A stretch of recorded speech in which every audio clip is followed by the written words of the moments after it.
Srimad Bhagavatam, traducido y comentado por Srila Prabhupada. Canto 1, la creación. Capítulo 8, las oraciones de la reina Kunti. Texto 11. Sutta Goswami dijo: habiendo oído pacientemente las palabras de ella, el señor Shri Krishna, quien es siempre muy afectuoso con sus devotos, pudo de inmediato entender que Ashvatthama, el hijo de Dronacharya, había lanzado el Brahmastra para acabar con la última vida de la familia Pándava. Significado: el Señor es imparcial en todos los aspectos, pero aún así se inclina hacia sus devotos, porque hay una gran necesidad de esto en aras del bienestar de todos. La familia Pándava era una familia de devotos, y por lo tanto el Señor quería que ellos gobernaran el mundo. Esa fue la razón por la que él derrotó el régimen de la compañía de Duryodhana y estableció el régimen de Maharaj Yudhishthira. Por consiguiente, él también quería proteger a Maharaj Parikshit, quien se encontraba en estado de embrión. A él no le gustaba la idea de que el mundo se quedara sin los Pándavas, la familia de devotos ideal. Texto 12. Oh tú, Shaunaka, el principal entre los grandes pensadores, Munis. Los Pándavas, viendo que el deslumbrante Brahmastra se dirigía hacia ellos, empuñaron sus 5 armas respectivas. Significado: los Brahmastras son más finos que las armas nucleares. Ashvatthama disparó el Brahmastra simplemente para matar a los Pándavas, es decir, a los 5 hermanos encabezados por Maharaj Yudhishthira y al único nieto de estos, el cual se hallaba en el vientre de Uttara. De modo que el Brahmastra, más eficaz y fino que las armas atómicas, no era ciego como estas últimas.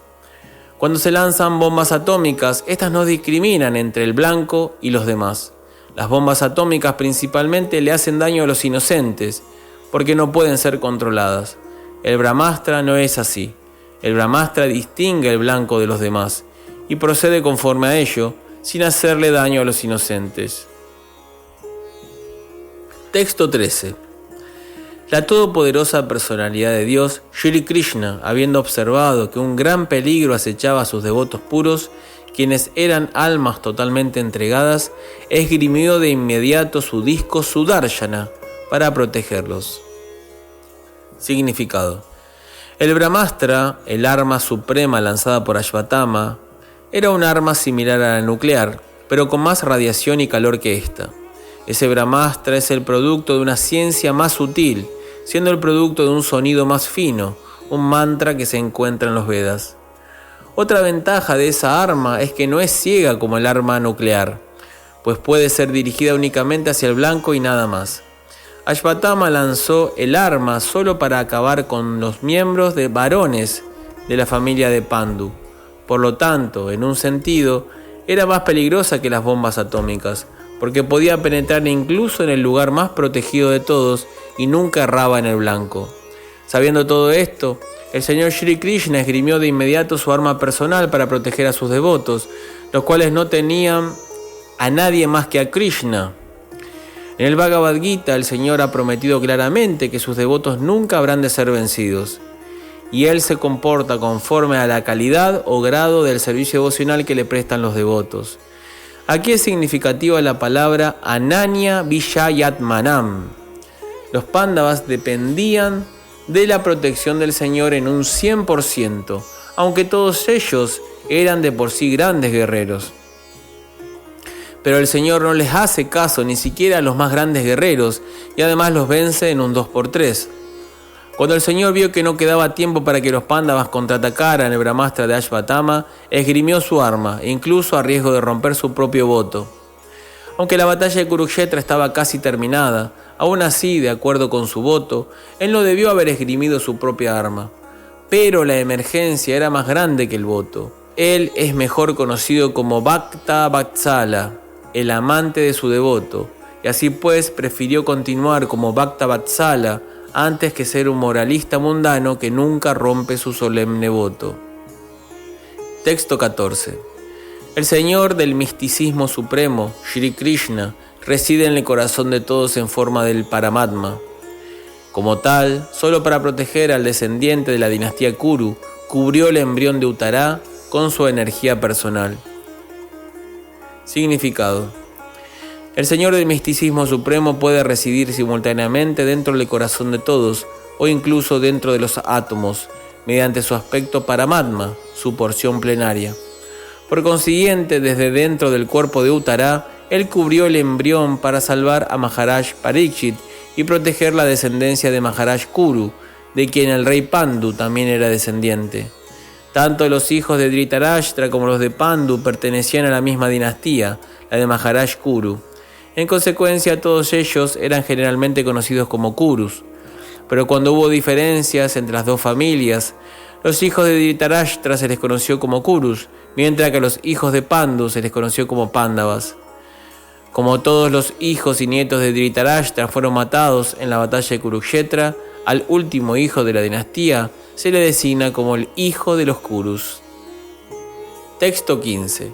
Oh Yaunaka, aunque la suprema arma Brahmastra lanzada por Ashvatthama era irresistible y no podía ser detenida ni contrarrestada, fue neutralizada y desbaratada al confrontarla la fuerza de Vishnu, el Señor Krishna. Significado. En el Bhagavad Gita se dice que el Brahmayoti, o la brillante refulgencia trascendental, descansa en el Señor Shri Krishna. En otras palabras, la brillante refulgencia conocida como Brahma Tejas no es más que el conjunto de los rayos del Señor, de la misma manera en que los rayos del Sol son rayos del disco solar.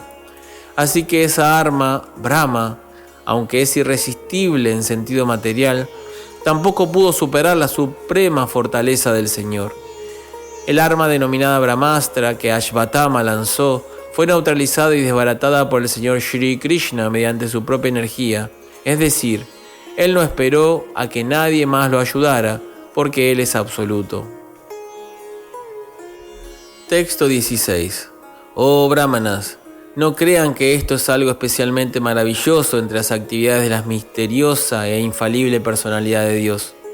Él mantiene y aniquila todas las cosas materiales mediante su propia energía trascendental, aunque él mismo es innaciente. Significado. Las actividades del Señor siempre son inconcebibles para el diminuto cerebro de las entidades vivientes. Nada es imposible para el Señor Supremo, pero a nosotros todas sus acciones nos parecen maravillosas y en consecuencia Él siempre está más allá del alcance de lo que podemos concebir. El Señor es perfecto 100%, mientras que los demás, es decir, Narayana, Brahma, Shiva, los semidioses y todos los demás seres vivientes, poseen únicamente diferentes porcentajes de dicha perfección. Nadie es igual ni más grande que Él. Él no tiene rival. Texto 17. Salvados así de la radiación del Brahmastra, Kunti, la casta devota del Señor, sus 5 hijos y Draupadi le hablaron al Señor Krishna mientras partía para el hogar. Significado. A Kunti se la describe aquí como Sati, o casta, debido a la devoción pura que poseía por el Señor Krishna. Lo que ella tenía en mente se expresará ahora en las siguientes oraciones al Señor Krishna. Un casto devoto del Señor no acude a otros, es decir, a ningún otro ser viviente o semidios, ni siquiera para salvarse del peligro. Esa fue siempre la característica de toda la familia de los Pándavas. Ellos no tenían nada más que a Krishna, y por consiguiente, el Señor también estaba siempre dispuesto a ayudarlos en todos los aspectos y en todas las circunstancias. Esa es la naturaleza trascendental del Señor. Él corresponde con el devoto por la dependencia de éste. De modo que uno no debe buscar la ayuda de imperfectos seres vivientes o semidioses, sino que debe buscar toda la ayuda del Señor Krishna, quien es competente para salvar a sus devotos. No obstante, un devoto así de casto nunca le pide ayuda al Señor, pero el Señor, espontáneamente, siempre está ansioso de prestársela. Texto 18. Srimati Kunti dijo: Oh Krishna, te ofrezco a ti mis reverencias, porque tú eres la personalidad original y las cualidades del mundo material no te afectan. Tú existes tanto dentro como fuera de todo, y aún así eres invisible a los ojos de todos. Significado.